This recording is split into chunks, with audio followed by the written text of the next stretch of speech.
beautiful friend Mark Bennett.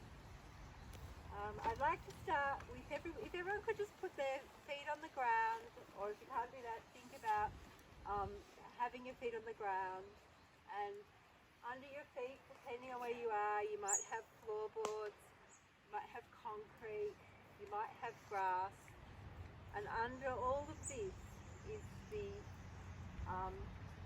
land that has been cleared, which has had Australian animals and First Nations people for thousands of years. And today we are meeting on the tribal lands of the Wurundjeri people, and I would like to, which was never ceded, I would like to acknowledge their elders past, present and emerging. So thank you everyone for coming. Thank you to Mark's family. A special shout out to Mark's sister's husband Derek, who would be Mark's oldest friend. And welcome to the whole family and to everyone else who's made the big drive up to Newsy. And welcome to everybody who is coming through the Ethernet. So just a few technical issues.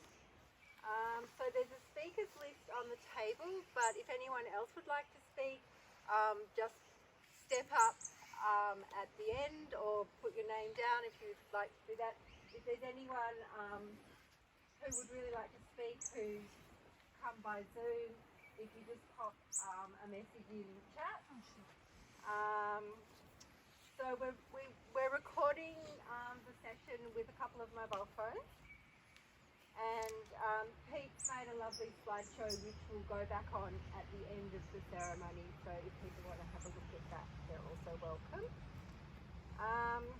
So the Wurundjeri people called this place Nuji, and Nuji means valley or place of rest. And this was a place where Mark came as his last place on his journey, much of it which was spent with his partner Leslie, where they really endeavoured to build a beautiful and ecologically sustainable homes and environments that honoured the earth and were also accessible and equitable, with the dream that they would be an example of a kind of way that everybody could live. So I'm going to now introduce our first speaker, which is Leslie.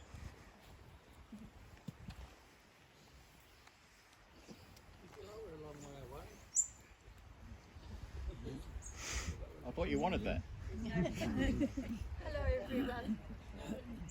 This is a sad day, but the thing I'm feeling most is just gratitude. Gratitude to Paul Buchanan, who in 1982. God, Leslie, you're old, you're not that old. You mean to exaggerate. In 1982, he decided to be a matchmaker for Mark and I. And but just a little while later, I was at his cafe having tea, and I heard him saying something about blondes. And his little son Angus, who was then 3 or 4, said, "What's a blonde, Dad?" And he said, "A blonde's someone who pinches a man's best mate." And a little while later, not the same day, but a little while later, he said to me, "You know, you two were just meant to have a fling. You'll still be together in 20 years. Actually, it's nearly twice that more.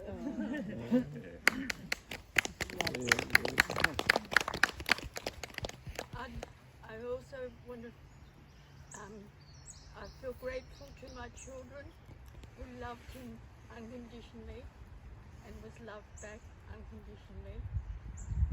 To my grandchildren and their dogs who adored Umpa, and he was such good fun. to Mark's family, who he loved, and I loved them too.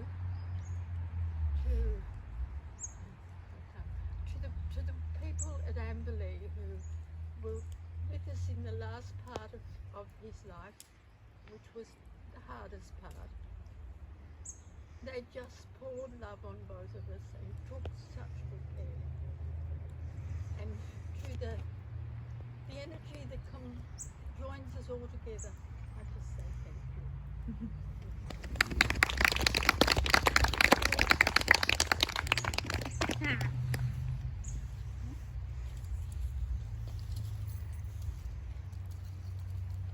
Sorry.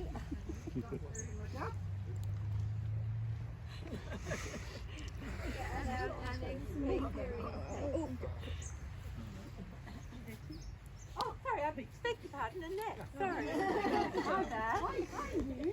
You knew, I was just like, oh. Do I need to tell everyone?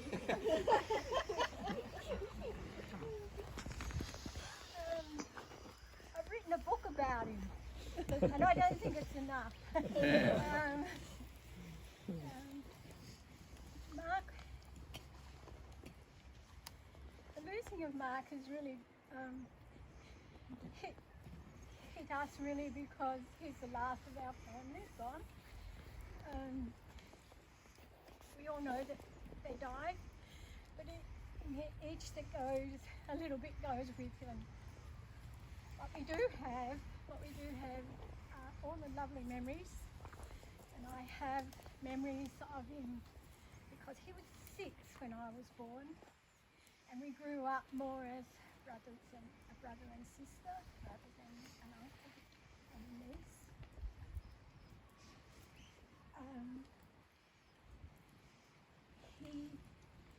My memories of him are vast, and like the first memories are at 9 Young Street, where he lived with Nana, and Army Vet and Uncle Derek lived next door. I have no real young memories of him, but older memories. He was our playmate all the time. He was like a kid who never grew up, and he always had activities for us to do. And Howie and I went over there one day, and he kept us entertained all day with How Long's a Chinaman, and all day we 6 foot tall. No. And we give him all sorts of measurements. No, none of it was right. And at the end of the day, we say, how long was he? And he says, that was his name. How long?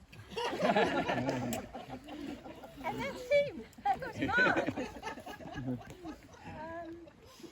He built Nana's house. He built or helped Derek in building their house in 9 Young Street. In Young Street, 9 Young Street, was Nana's old house.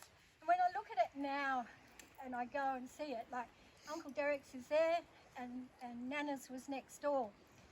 But it was huge when I was little. Like it had an outside laundry over here and another shed over there.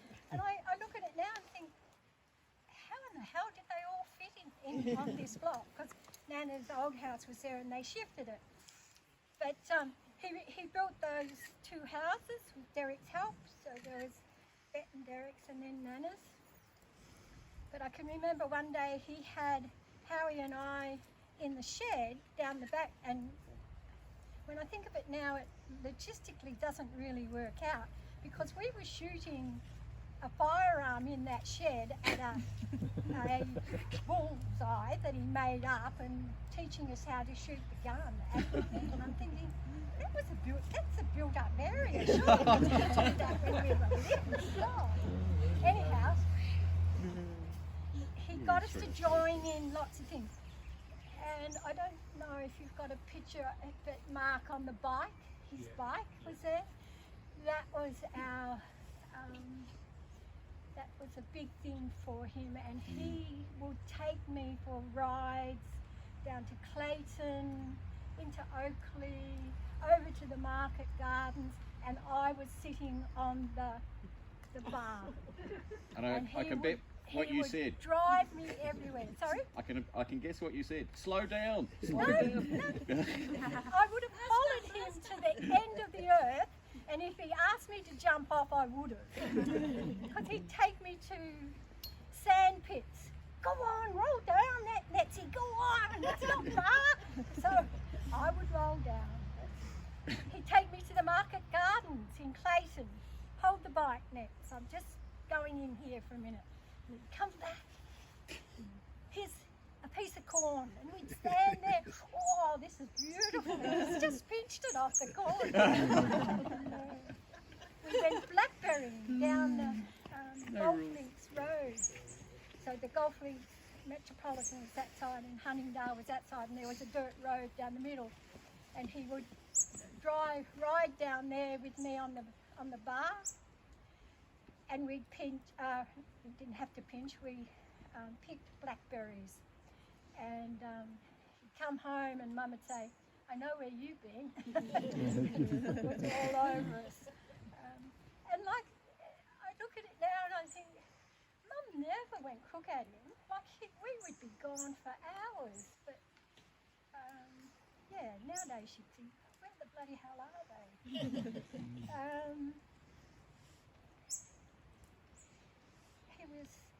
He would take us down to the bridge that goes over into Oakley. So the end of Para Road, is it? The bridge that goes over, and there was a milk bar there anyhow. So we'd get Howie and I down there, and he'd buy us bottles of Coke and put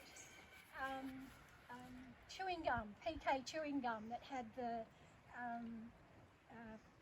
lolly covering on it, and put it in the drink and shake it up till it started fizzing, and then he'd say, "Drink it, don't drop any," you know, so it'd be fizzing out everywhere. No, we had to drink it.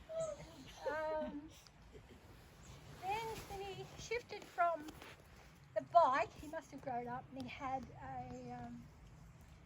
Land Rover, and that was his love. Oh God, he loved that Land Rover. And he'd take me and how he drives in it, and perhaps Mark, I'm not sure, Mick, if he was there. And he taught me sort of to drive between the two golf links because there wasn't any traffic there. But Bill wishes that he never taught me to drive because he taught me to ride the clutch, which is that foot, and ride the brake. He says he taught you all the wrong things. His name was Mick because when he was little, his dad called him Mick Muldoon, the Solid Man, and he just got that nickname all the time from us.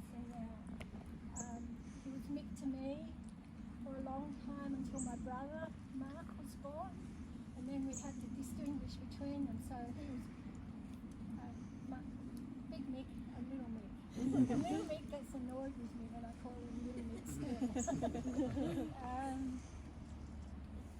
And then it changed when my girls come around, and they had the film of The Life of Brian, and there's somebody in it, and we called him our Mark Biggest Mickus and Little Mickus, which he loved. He was always had saying, I love. He played on words all the time, didn't he?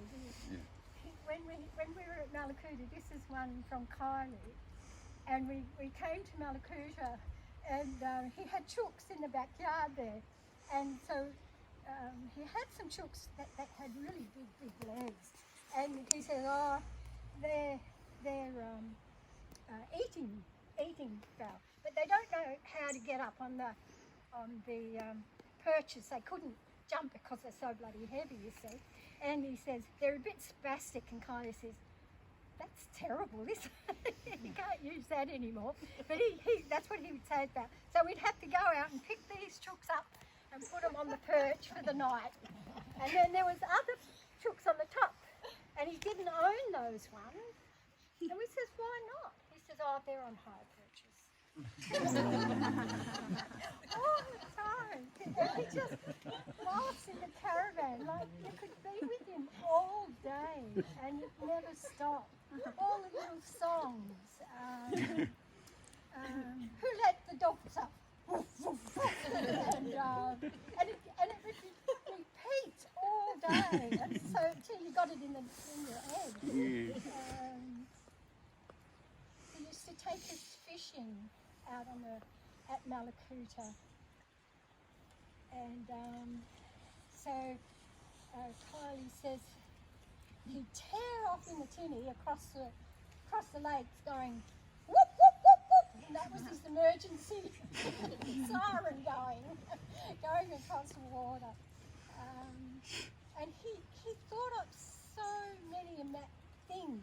So we'd go out fishing for mulloway overnight. So the girls would sleep in the bunks. We went in Teapot 2, which was Lake Nicholson's boat, and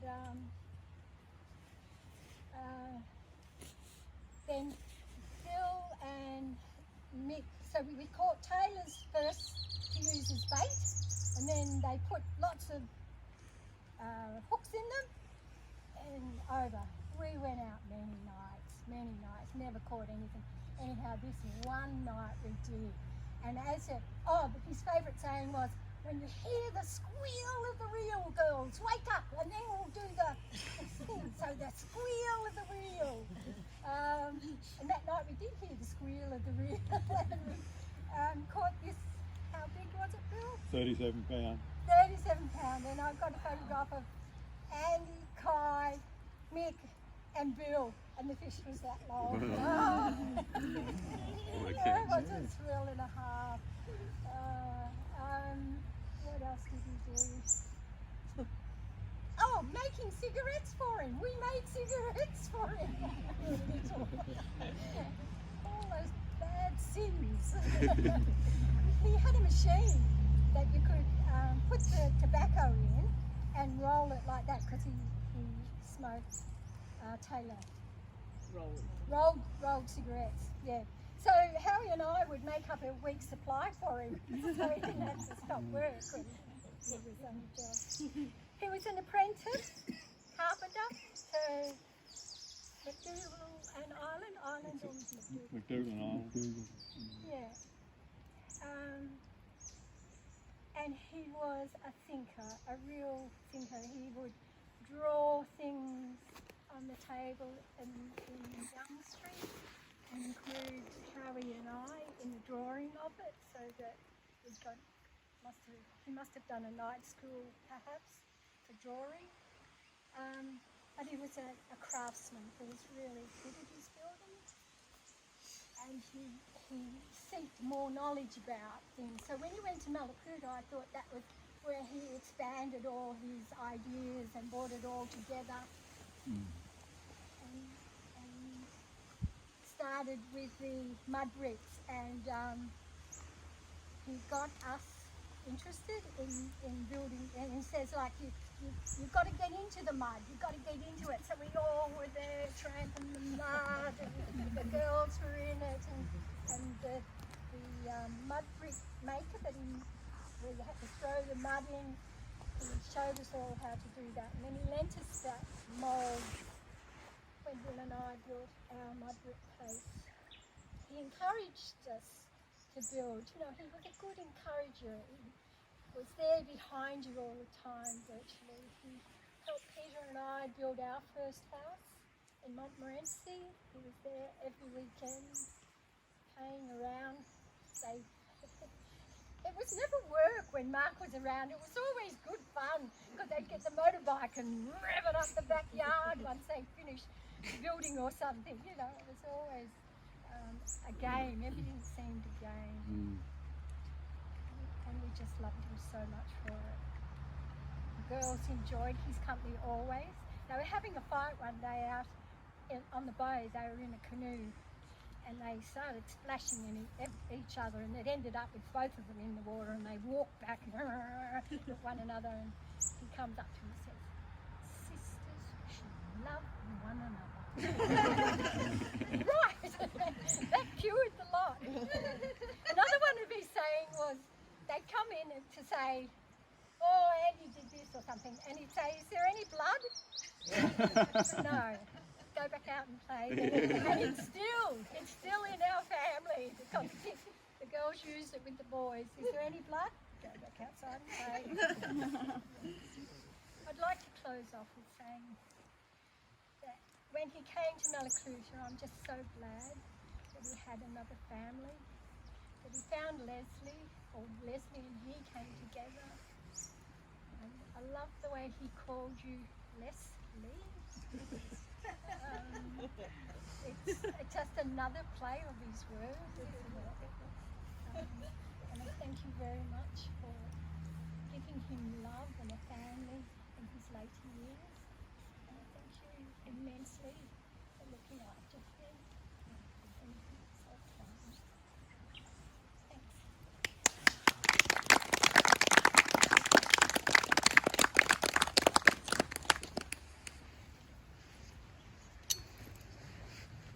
Thanks, Annette. That was absolutely beautiful. Now we've got my brother Peter. Sorry, I found my name. He's going to have a few words. He would have loved this, wouldn't he? Would have this, like, 30 different people on the computer going, wow, man, it's too much for the human goofball. Brilliant, man. Yeah. I've been really trying hard to think of what I was going to say, but for some reason, I don't know. I found it hard. I think, you never quite know when you meet people, if they're going to be someone who you'll just love and they'll change your life, will you? Sorry, music. I was, when I first met him, I didn't know what to fucking think.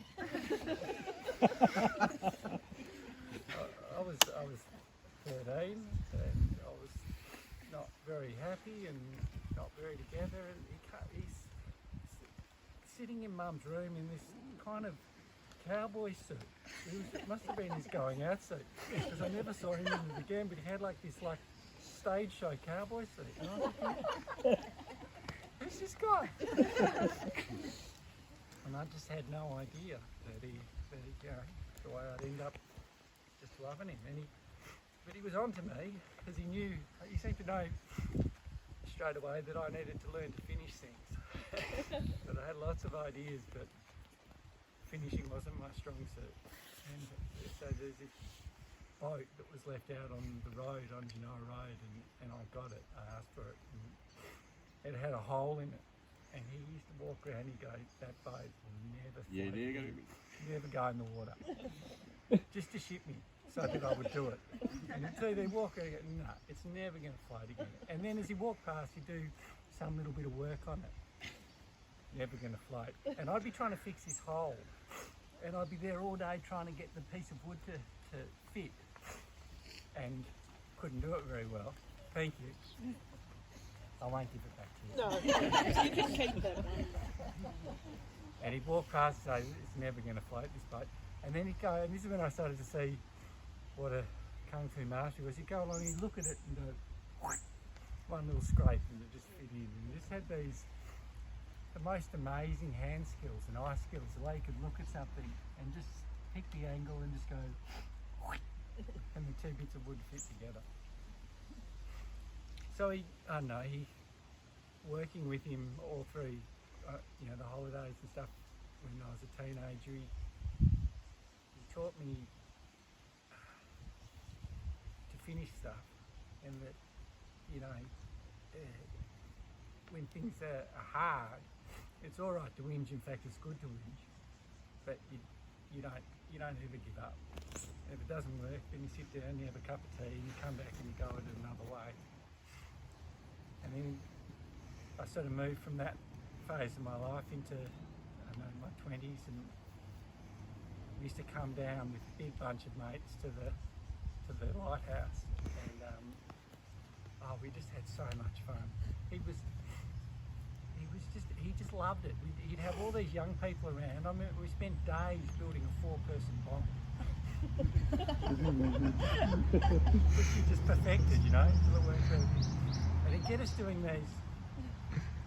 Did you guys, any of you want to do the swing around the lighthouse? Yeah, I've got a video of that.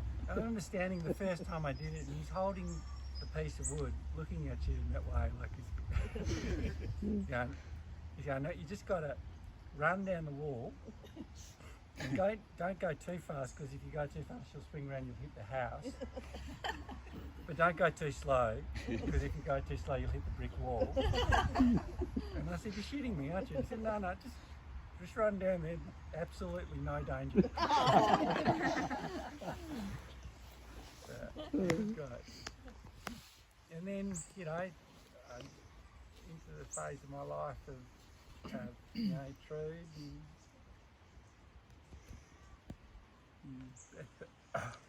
and our kids, and my sister's kids, and just the way he would just be with her like a baby, and Trude's going to talk about that, but just this amazing, gentle guy, you know, and everyone just kind of gravitated towards him, like, so that he had, I don't know, like thermal mass, and just everyone would kind of be drawn to him and feel a little bit calmer and a little bit more settled just by being around him. And he used to do this thing when people were feeling vulnerable, and other people noticed he'd do it, but I'd say it with Mum sometimes, seen some of the photos, he'd just come and stand beside him, just a little bit behind him, and just sort of be there. I think the thing that for me the best time with him was always building or doing something with him. Yeah.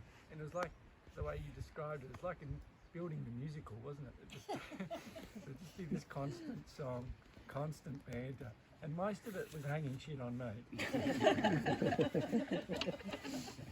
They called him passion fingers. You may not be quick, but fuck, you're rough. Doesn't take us long to do 5 Line you up minutes with the work. post and see if you're moving there.